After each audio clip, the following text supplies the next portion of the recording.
Hey everyone, it is David Sienna here.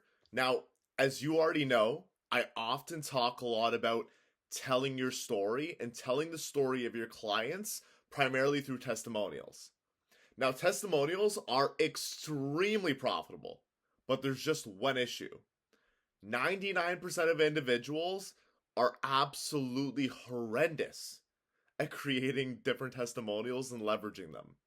Now, when comparing the best testimonials I've created versus the worst that have gotten practically next to no response or no ROI, there was one big differentiating factor. The ones that took off all had pain based hooks.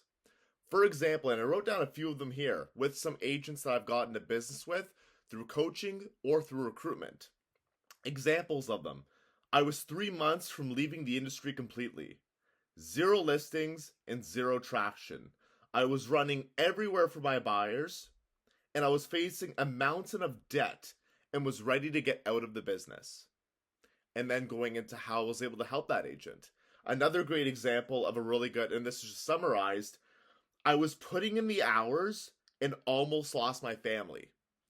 Then the testimonial literally went into how this individual's earning millions in gross commissions per year, but they weren't seeing their family and they weren't seeing their young kids as they were getting older.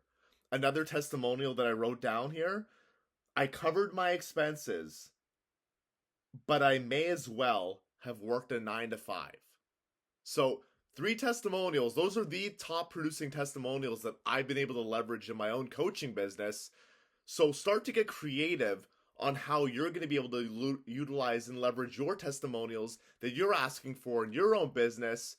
And next time, ask a deeper question. Ask how life was not before you got into business together, but ask for the lowest moment.